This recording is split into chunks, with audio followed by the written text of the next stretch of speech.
Greetings friends, I'm Mike the Fit Farmer, and years ago I moved my family out of the city to homestead in the country. Join me as I share our adventures of growing stuff, striving to live a healthy lifestyle, and so much more. Oh, and we live in a yurt. Don't forget to give this video a thumbs up, leave a comment below, subscribe to my channel, turn on notifications, and share this video with a friend.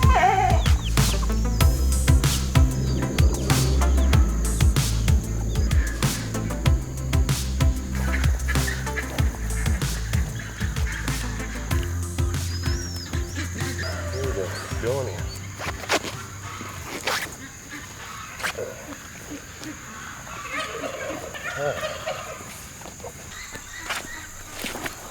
Month of July, we've got record-breaking amounts of rain. It keeps raining.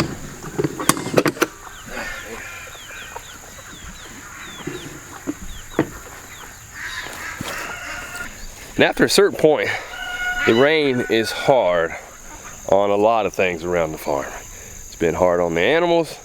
It's even been hard on the plants. We have a number of things that are just dying from too much rain. Like our blackberries, which like rain, but it's been too much for them. And some plants that we recently planted, like the stevia here, oh, rain's killed it. And even the basil here is taking a hit. And what I'm about to show you, I find super embarrassing, because while some plants have taken a huge beating from the rain, some plants have been thriving. However, it's not the plants that I want to be thriving. And when I see this area, it makes me think of the proverb of the field and vineyard of the lazy man. Because right here is all overgrown. Oh man. And I see this as an epic failure this year. Oh man. Believe it or not, there are some tomato plants in there, but there's so much overgrown around it and they're really not doing well. So I should just throw in the towel, call it a day, call it a year with growing stuff here in my high tunnel, right? No. No. No. There's still time to turn this around.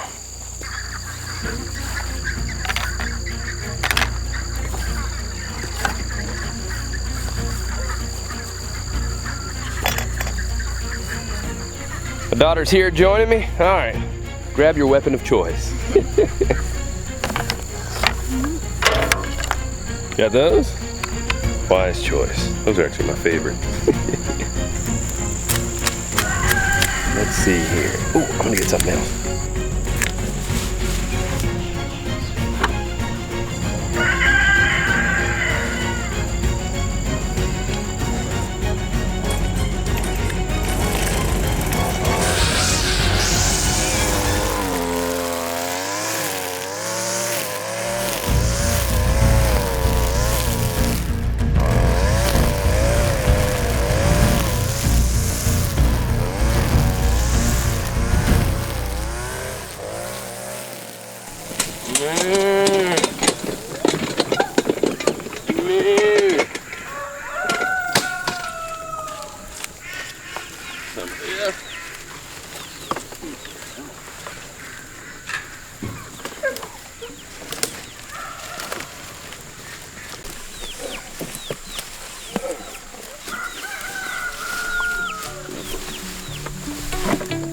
There we go.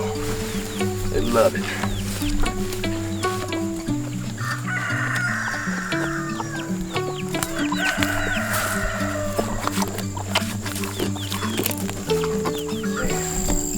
Things growing in here. Oh, that's crazy.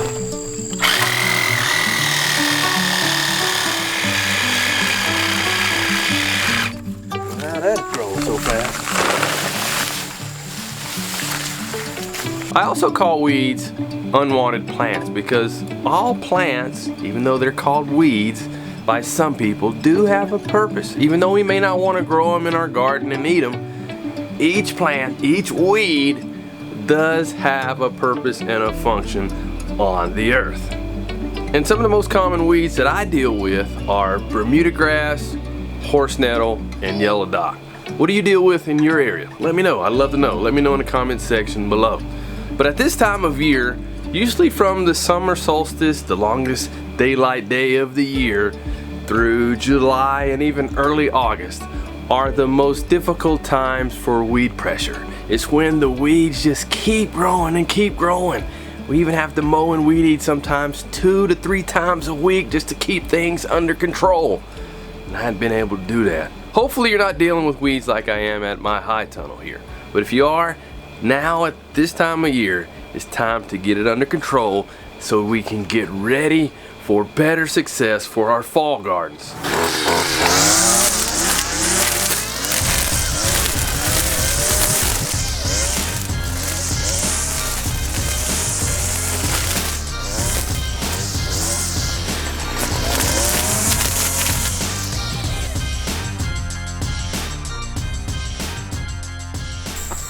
Whew.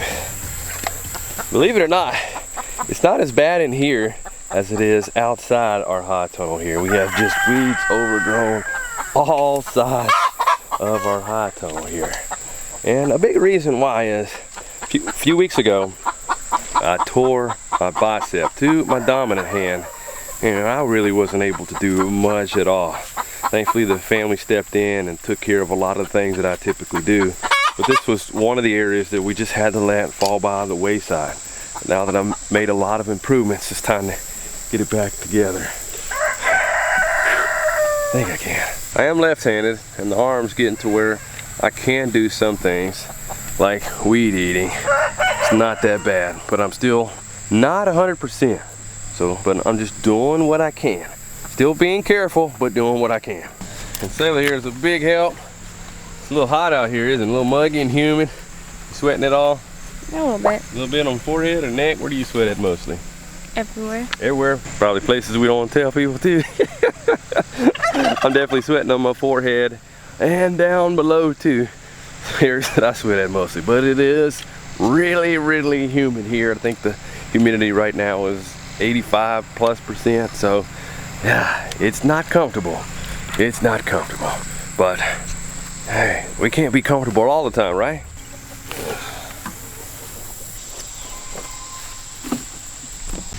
Actually, Sailor's not 100% either.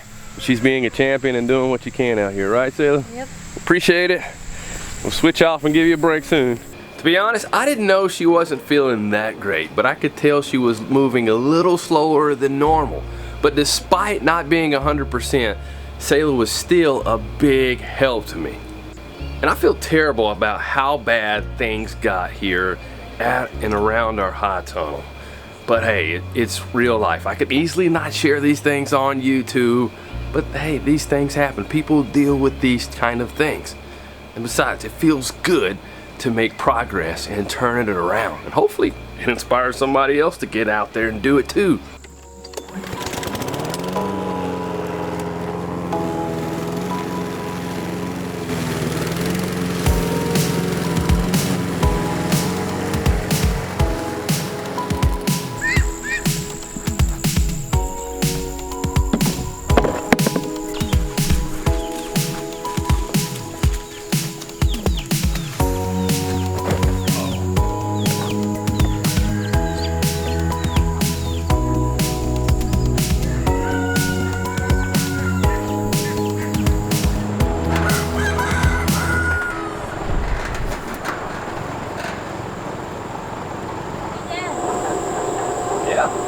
The humidity is at 88%. Oh man, I told you it was up there with the humidity. Man, I hate to say this, but we have lost the tomatoes for this year. Looking at them in here, they're not even worth trying to deal with and revive. It's just time to hit the reset button and get this thing ready for the fall, because there's still months to grow. Even though the tomatoes are gone, we can still get things growing in here in the fall, and with it being a high tunnel, seal this baby up, and we can grow things on into the winter. First, we gotta finish cleaning up in here first, and then I'm gonna work on something else for in here. All right, since you're not 100%, I'm gonna let you go ahead and call it a day. Thanks for doing what you can. I really appreciate it. Go ahead and send your brothers out here and they can help me out. And with me not being 100%, I was really thankful for the help that Selah could give me. Because even getting down and pulling weeds with my arm, even that was tough. This motion right there is still kind of tough for me. Strength isn't there yet. But do you want to know what another tough part was for me? Well, it's knowing that in the past, I'm not to brag, but I've grown tomatoes successfully in here, and they've been really good tomatoes. However, seeing it a disaster in here, that's tough. But things happen. Got to keep moving forward and looking ahead. That's what I'm doing, looking ahead, cleaning up in here. It didn't work out this time. Still need to keep looking ahead.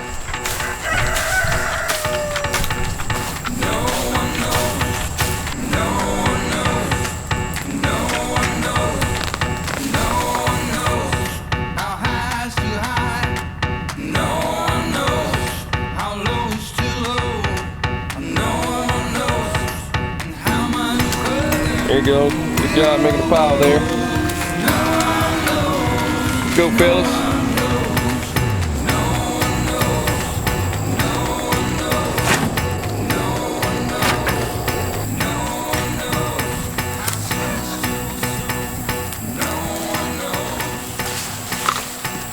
And just like this right here, I gotta pull this one up.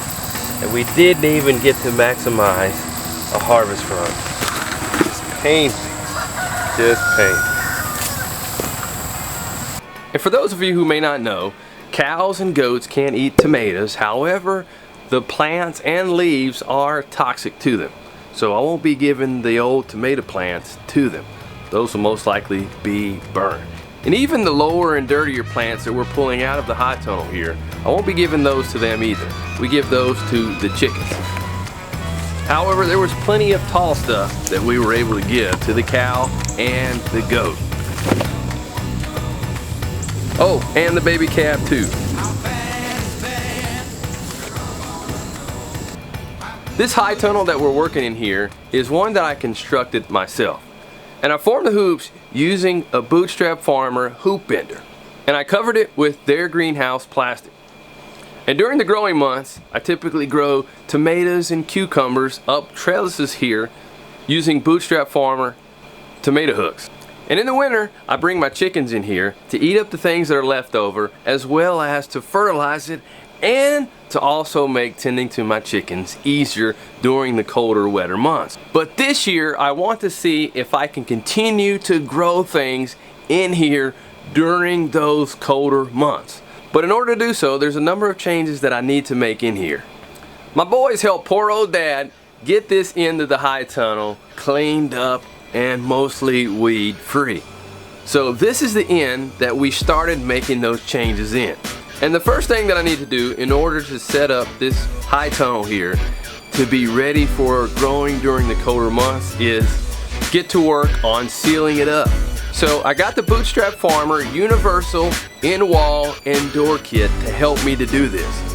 But would this kit really work on mine? We'll see. My high tunnel is just under 14 feet wide. I've been wanting to make this upgrade to my high tunnel for a number of years now.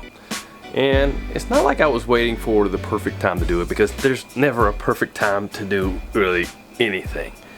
But I was like, this year I'm gonna do it. Let's do it this year. So I made a plan to do it, and I made that plan before I got hurt.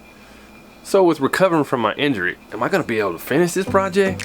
And for this part, instead of using a line to line things up like the directions called for, I used a 4x4, thinking that this would be a lot more sturdier to help me line up this end wall and door.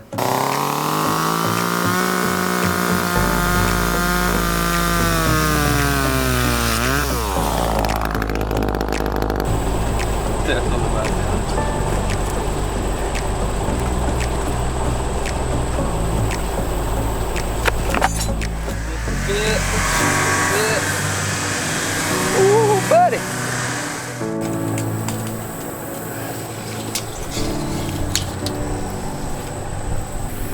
Half of 165 is 82 and a half. And that mark is the center of our 4x4, which is also the center of my high toe, which is around 9 feet tall. And with these marks, I can center our door frame and door. Here, Micah and I are adjusting the size of our door and door frame so that they match up. We are making our door wide enough so that way we can easily bring in our work cart so that way we can take things in and out of the high tunnel easily. There's a number of things that I like about this kit. And one of those things is that all the parts are pretty heavy duty. With that in mind, attaching these heavy duty parts requires a lot of self-tapping screws. And with that, I do recommend having a good drill on hand. And it's something to have handy on a homestead anyways.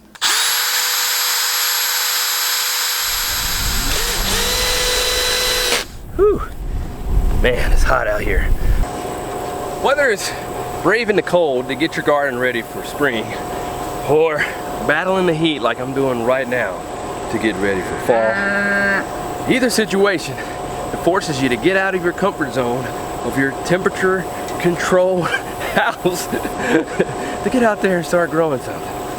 Whew. Yeah, definitely doing that right now.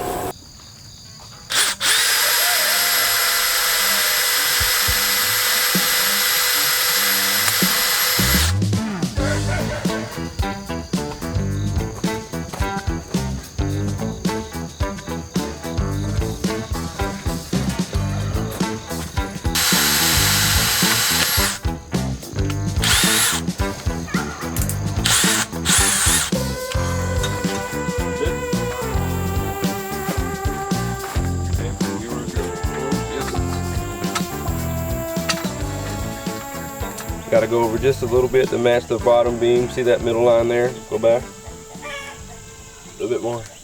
We didn't move it yet. Oh, too far. Right there. Now, with using the door and door frame as our guide, I put our ground post in using a ground post driver that I have used on my high tunnel as well as my greenhouse. And this ground post driver helps to protect the post from being banged up by the sledgehammer. And putting these in the ground was definitely 2 monster sets of a sledgehammer workout. I gotta make sure I keep them lined up as I'm going down. Have to keep it straight. Between the heat, my arm, and things breaking on us as we're doing this project, it was a challenge. But I was like, you need to think about the delicious fall harvest that we can get from here if we put this work in now. And once both ground posts were in, it was time to set up our vertical braces. The vertical braces connect the door frame to the tunnel. And at the top of these braces are vertical brace extensions made to be cut for a custom fit. And they are attached with metal strapping.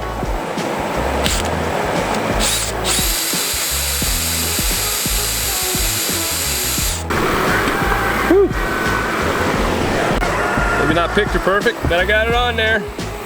And with the vertical braces in place and attached to our high tunnel, now it was time to raise the door frame and bolt it into the vertical braces. At this point I'm like, dude, what are you thinking? Doing this job at this time of year with this heat.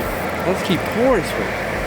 Man, and I'm not even somebody who sweats a lot. Oh, man. But you know what? I need to at least get this done because I've been putting this off and then I'm like, oh, I'll do this kind of project in the fall, then the fall comes and then you're like hurried up, scrambling. It doesn't get done. So my goal is to at least get the main structure up here of the end wall with the door. I'm not gonna put the plastic on yet because it's still too hot for that. Where I can at least get the main structure set up. So that way when it does get colder, we can easily just slap the plastic right up there. We're gonna get finished with the door first. Alright, you got your gloves? We need gloves. Yeah. Door frame probably is hot. So is the door. And this heat. Woo-wee! Alright, we on this side, we on this side.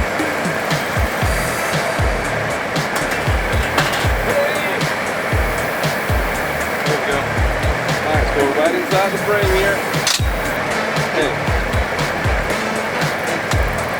Yep, here's a little fruit.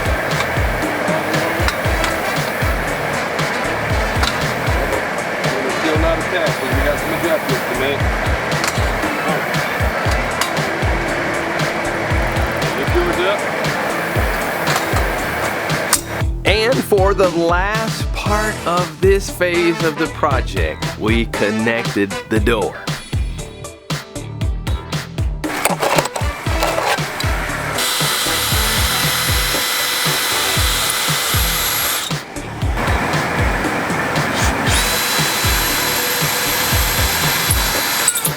And through the challenges that we faced with the weeds, with the heat, with my arm, with things breaking on us, we now have a fully functional door. Now I still need to put the plastic on and the door handle on. So we plan to do that real soon, as hopefully the temperatures will start decreasing here in the next few weeks. In the meantime, we're continuing to clean up the other end of the high tunnel, both inside and out. And I even brought one of our goats over to help with cleaning it up.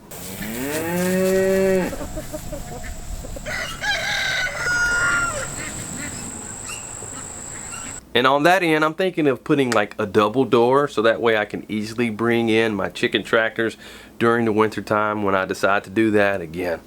But now's the time to start gearing up for your fall garden.